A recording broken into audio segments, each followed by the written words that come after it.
to hk. Okay, so if we do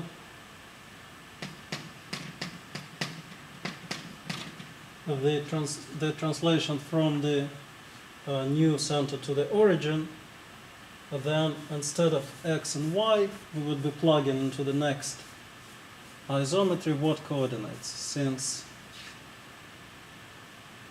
translation from hk to the origin has equations. What equations does it have? Right, x minus h, y minus k. Then that's what we will have here instead of x and y, after we apply the rotation. So we can say that the composition of rotation with translation, so we apply translation first. So instead of x, y, we'll have, instead of x, we will have x minus h. Instead of y, y minus k. Oh, maybe I should make more space.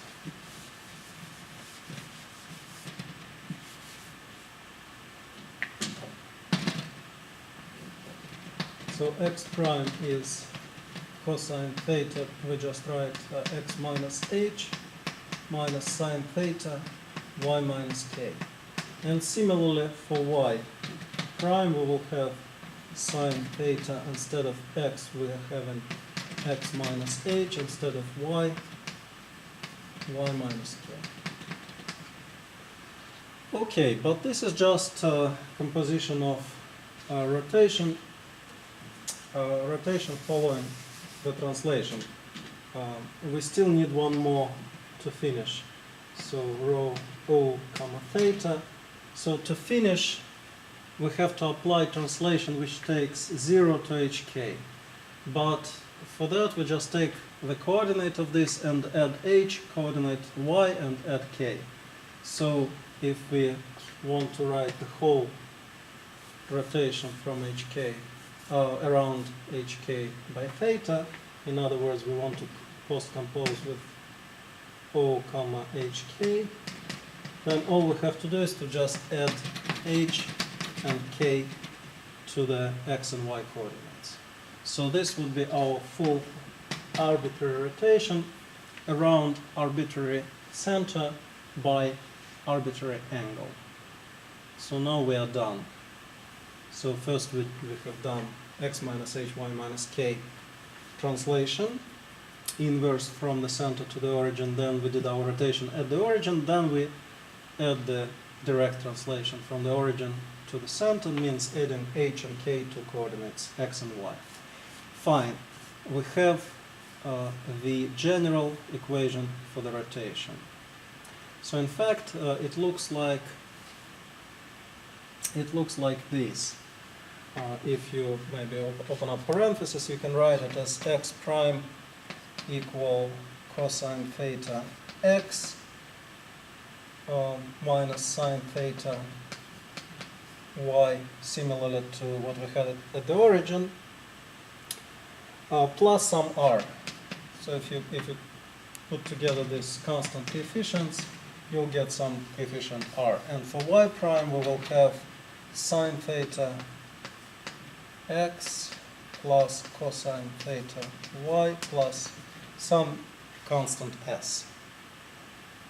So I'm saying that actually this is for any r and s, and theta, this is also a rotation as well. Of course, unless theta is equal to 0. So unless theta is equal to 0, any such transformation gives you a rotation. So a rotation for any non-zero theta, r is any and s is any. So why is that a rotation for any such numbers? It's not hard to check, because you can easily solve for h and k and find the coordinates of the center. You can express r and s. So what exactly do we mean here by r and s? Well, let's write it down explicitly. So this is rho is O comma theta. So here by r and s, we just gathered together all these constant coefficients, and we have that r is h minus cosine theta h, so 1 minus cosine theta h, minus times minus plus sine theta k, and s is, let's see, if we gather together 1 minus, so let's start with h, minus sine theta h plus 1 minus cosine theta k.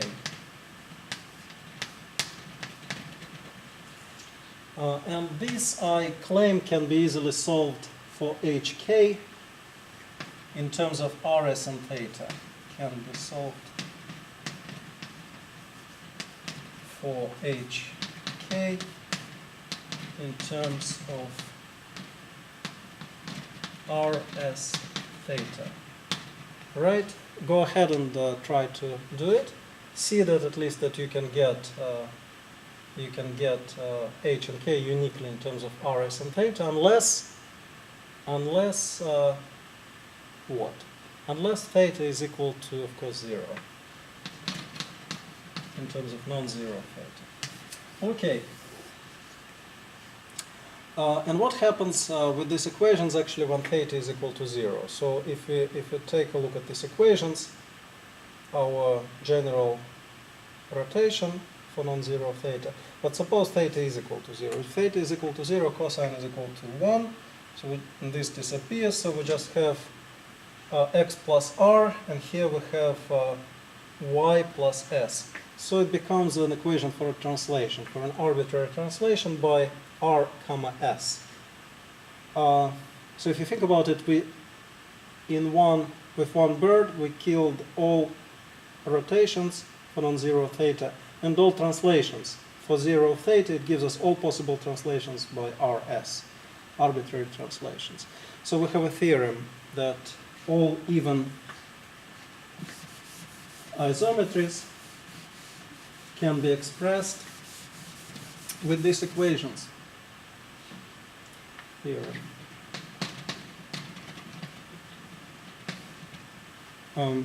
An arbitrary most general isometry always looks like this when you write it in coordinates.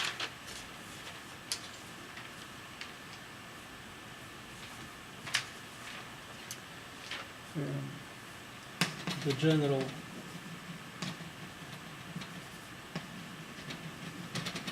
equation for an even isometry is like that. Well, maybe let's get rid of the angles explicitly and write it in terms of coefficients a and b.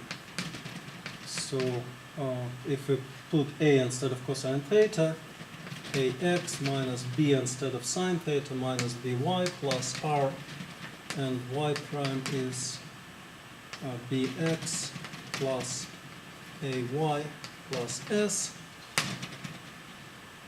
when a squared plus b squared is 1. So that means that a and b are sine and cosine of some angle. And conversely, such equations are the equations for an even isometry.